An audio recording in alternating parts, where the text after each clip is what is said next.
Hello friends and welcome to our channel Education with Fun, and today we are going to start with our poem number 8, that is The Patriot, written by Robert Browning.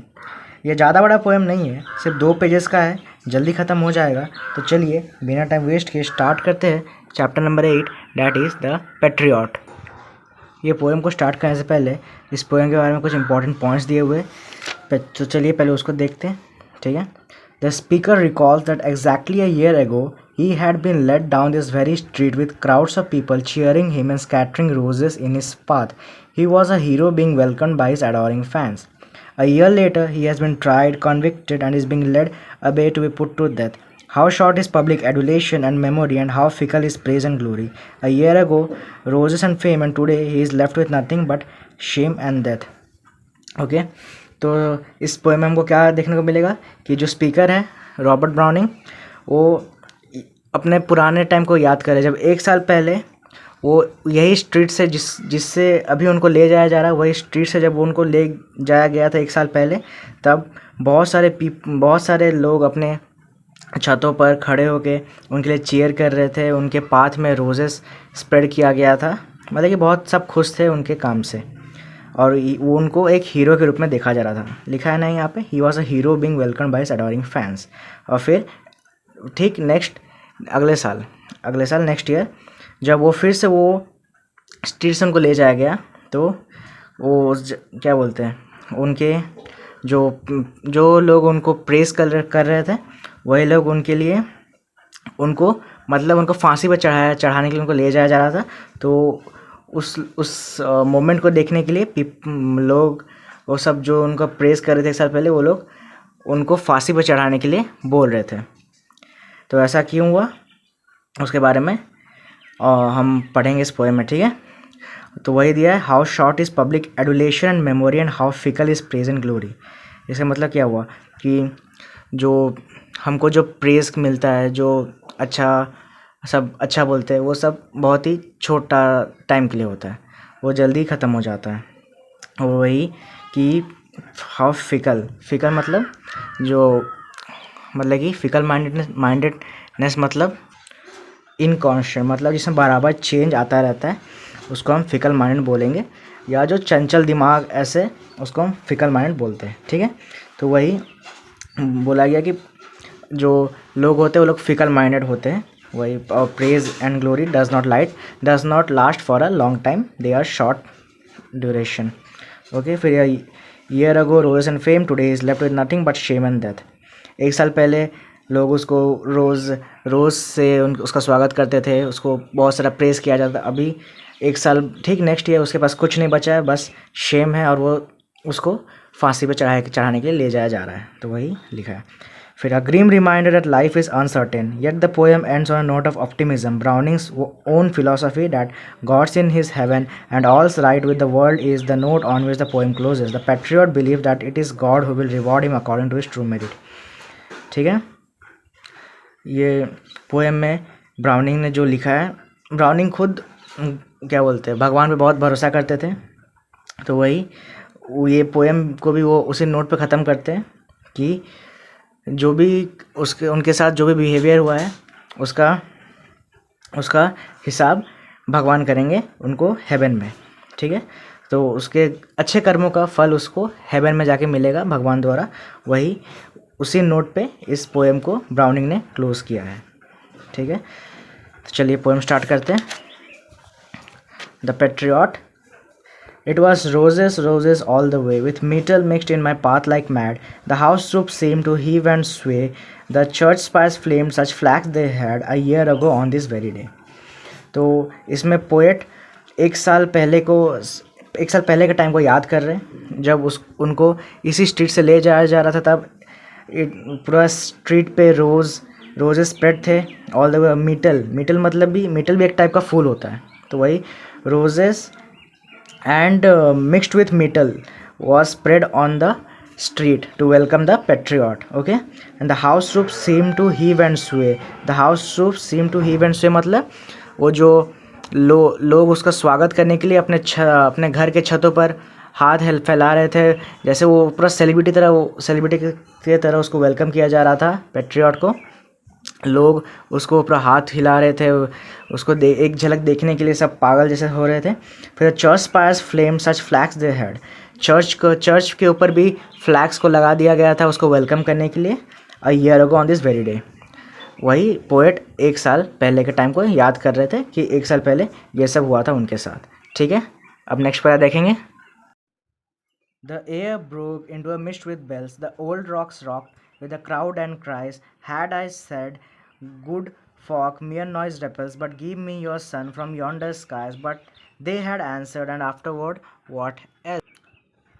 The air broke into a mist with bells. इसका मतलब क्या हुआ कि लोग उसके काम से इतना खुश थे कि सब चर्च के जो बेल्स होते हैं जो अपने छतों पे जाके बजा रहे थे, बेल्स वेल्स सब बज रहा था, वो इतना ज़ोर से साउंड रहा था कि पूरा वो आसमान में फैल गया था, पूरा एयर में वो आवाज़ सुनाई दे रहा था बेल्स का। फिर the old rocks rocked with the crowd and cries. The old rocks rocked with the crowd and cries का मतलब सब लोग अपने छत पे जमा थे उसको देखने के लिए, उसका एक नज़र देखने के लिए। सब चिल्ला रहे थे, पूरा चिल्ला रहे थे, रो रहे थे उसको देखने के लिए। उसने जो काम किया था वही इतना भीड़ था कि जो रॉक्स भी, the old walls rocked okay with the crowd and cries. सब उसके सब आदमियों के चिल्लाने रोने की आवाज़ से पूरा छत भी मतलब हिलने की तरह हो रहा था, इतना वहाँ पे साउंड हो रहा था। Had I said good folk mere noise repels, but give me your son from yonder skies, they had answered, and afterward what else। इसका मतलब वो लोग सब इतना खुश थे उस काम से कि उस समय वो पेट्रियट जो भी मांगता वो देने के लिए तैयार थे। अगर वो बोलता उनको कि आसमान से मेरे सन ले आओ तो वो उसके लिए भी तैयार थे, और वो फिर आके बोलते और आपको और क्या चाहिए। वही इसमें लिखा है कि वो इतने खुश थे कि वो जो चाहता वो उनको पेट्रियट को दे सकते थे। और यहाँ पे जो दिया है but give me your sun from yonder sky, ये ग्रीक माइथोलॉजी का रेफरेंस है इकारस कैरेक्टर से, जो इकारस कैरेक्टर से जिसने सन के पास जाने का पूरा अपना दावा किया था। Who dare to fly too near to the sun, Icarus okay. ये आता है, आप इसको मार्क कर लीजिएगा, इकारस ये रेफरेंस है यहाँ गिव मी योर सन से। अब नेक्स्ट पैरा देखते हैं। Alack, it was I who leaped at the sun to give it my loving friends to keep. Not man could do, have I left undone, and you see my harvest, what I reap this very day, now a year is run। यहाँ पे अलैक का मतलब है sad, तो उसने sad verse में बोला it was I who leaped at the sun to give it my loving friends to keep. मतलब वो बोलना चाह रहा है कि उसने अपने जो लोग उसके प्रशंसा करते थे, उसके बारे में अच्छा बोलते थे, उन लोग से उसने कुछ नहीं मांगा, बल्कि वही उन लोगों के लिए सब कुछ किया, और वो जो कुछ कर सकता था वो सब कुछ किया उन लोगों के लिए ताकि वो लोग खुश रहे ओके। फिर not man could do have I left under, मतलब उसने जो कुछ वो कर सकता था वो सब कुछ किया उन लोगों के लिए ताकि वो लोग खुश रहे, उन लोगों को कुछ प्रॉब्लम ना हो। पर फिर भी and you see my harvest what I reap, ये बताना चाह रहा है कि उसने जो अच्छे कर्म किए अपने लोगों के लिए, उसके बाद भी उसको आज का ये दिन देखना पड़ रहा है। This very day now a year is run, कि आज उसको फांसी पे लटकाने के लिए ले जाया जा रहा है। इतना अच्छा काम करने के बाद भी और जो लोग उसके लिए अच्छा बोलते थे, उसका प्रशंसा करते थे एक साल पहले, आज वही लोग उसको फांसी पे लटकाने के लिए बोल रहे हैं। तो वही वो इस पैरा से अपना सैडनेस को बता रहा है। ठीक, अब नेक्स्ट पैरा देखते। There's nobody on the rooftops now, just a pallid few at the windows set, for the best of the sight is all allow at the shambles gate, or better yet by the very scaffold's foot I trow। जो एक साल पहले जब उसको वो जब street से जा रहा तब बहुत सारे लोग अपने छतों पर खड़े होकर उसका स्वागत कर रहे थे, उसके लिए चीयर कर रहे थे, बट अभी जब उसको ले जाया जा रहा तब कोई नहीं अपने छत पे उसका स्वागत करने के लिए। जस्ट अ पैलसिड फ्यू, यहाँ पैलसिड मतलब जो पैरालाइज्ड लोग हैं, जो पैरालाइज है उन लोगों का रेफरेंस है। Palsied few at the window set, मतलब कि जो पैरालाइज लोग हैं वो लोग सिर्फ अपना विंडोज़ पे बैठे हुए देख रहे हैं। For the best of the site is all allow, मतलब कि जो लोग एक साल पहले अपने छतों से उसका स्वागत कर रहे थे, वेलकम कर रहे थे, वो लोग अभी या तो शैम्बल्स गेट पे है।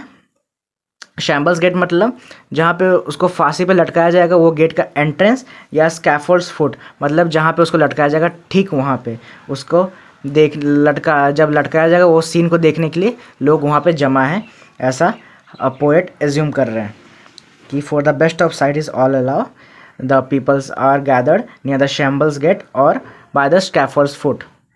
ओके, तो इस पैरा से पोएट वो बता रहे हैं। ठीक है, अब नेक्स्ट पैरा देखते हैं।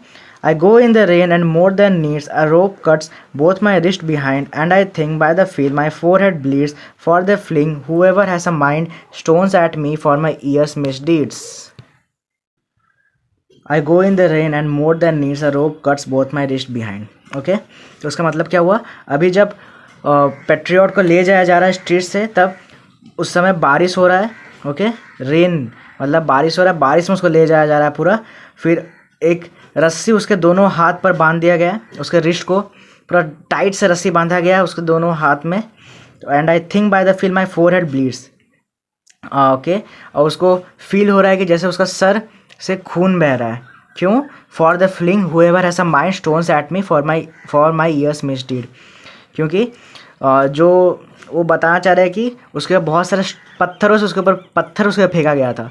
सो उसका उस पत्थर से उसको सर पे चोट आया है जिससे खून बह रहा है।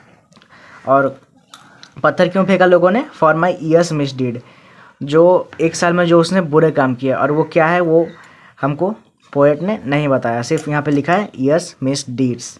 ओके, तो इस पैरा में क्या है कि उनको बारिश में ले जाया जा रहा है, उनके हाथों पर रस्सियाँ बंधी है और उनको फील हो रहा है कि जैसे उनका फोरहेड ब्लीड कर रहा है, उनके सर से खून निकल रहा है क्योंकि उनके ऊपर पथराव किया गया, पत्थरों से हमला किया गया है।